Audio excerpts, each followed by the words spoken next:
quiet farmland beyond the village of Drell, a rope hung from the sky. It was not attached to any tree, cloud, or star. It simply dangled impossibly taut, as if the heavens had pinned it in place. No one knew where it came from. No one knew what held it. It was just there, swaying slightly, as if stirred by the breath of something vast and patient. Armand, a widowed farmer, hardened by seasons and silence, was the first to find it. He spotted it one morning while tending his fields, mist still clinging to the soil. A rope descending from the empty blue above and stopping just inches from the earth. It cast no shadow. He stared at it, circled it, threw a stone through it. The stone passed cleanly. He tugged gently at first, then harder. The rope did not budge, but it hummed.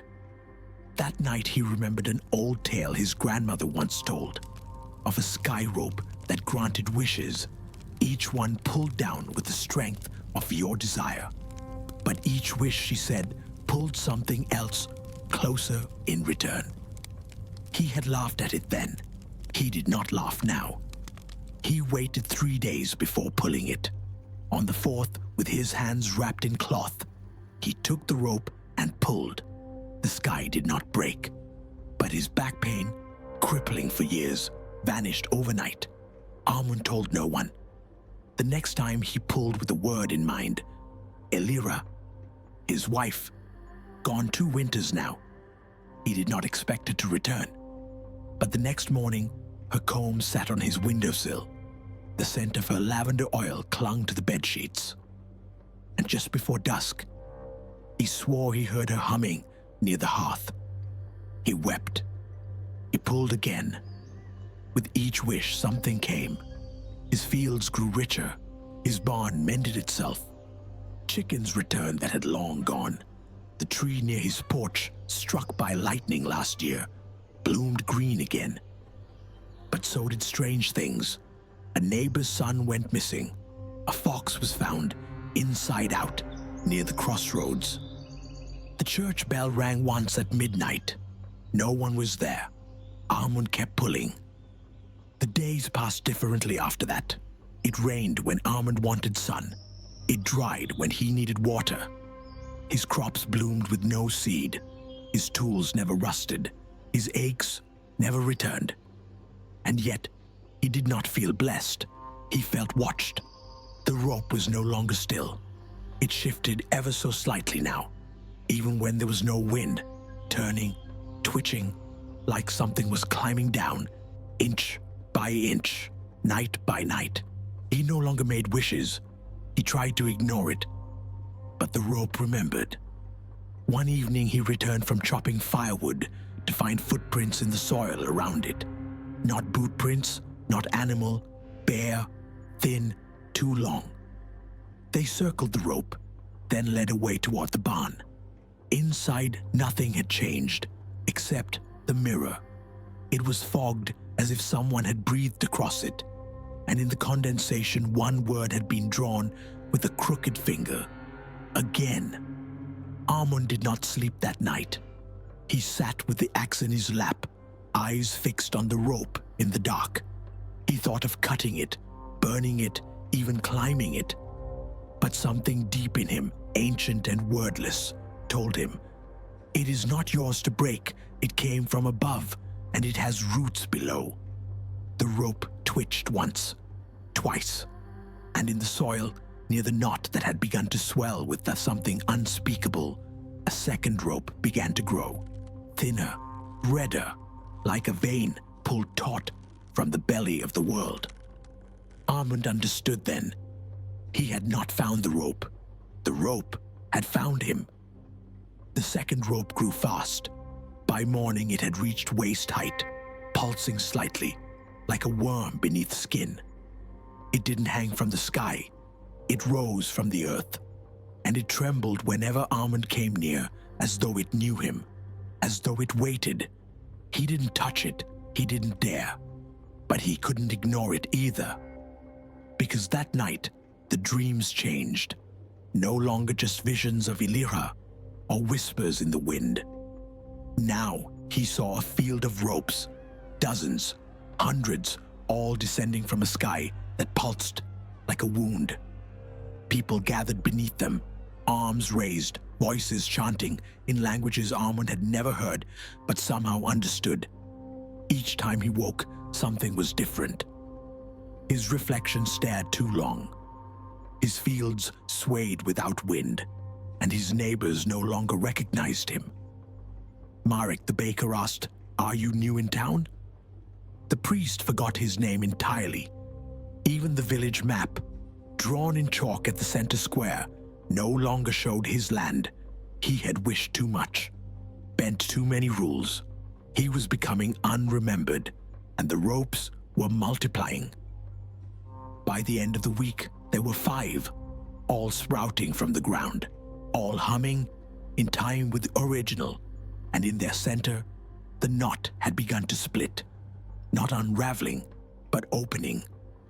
A soft, wet hole, pulsing like the mouth of something trying to speak or scream. Armand knew then. The rope had never granted wishes. It had traded, and now the debt was due. The sky dimmed that evening before the sun had even touched the horizon. Clouds gathered where none had been. The air smelled like copper and burnt hair. Armand stood at the edge of his field, watching the ropes, now 7, twitch and shudder in unison. The original rope no longer reached for the sky. It arched downward now, curving like the neck of a thing craning to listen. The knot at its center had opened fully. Something breathed through it. It wasn't sight, not exactly. But he felt it, something vast, pressing against the other side, like a mouth behind a veil, like a god that had forgotten how to be merciful. Then came the sound, low at first, a groan, then a voice, not human, not divine. A voice that sounded like rope under tension, like roots snapping underground, like bones cracking under centuries of weight. "One more," it said, "one more wish." The last Armand backed away. He shook his head. "No more. I've had enough." The rope vibrated violently. The field shook. You pulled, you fed, you opened. One more. And then came the faces. Dozens of them, stretched across the knot, pressed into the skin of the rope. Elira among them. Then, old Thomas, even the baker, Marek, who no longer remembered him, all staring, all mouthing the same word. "Wish," Armand screamed.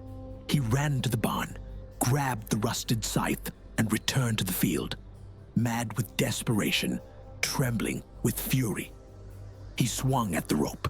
The blade passed through it like smoke. He swung again.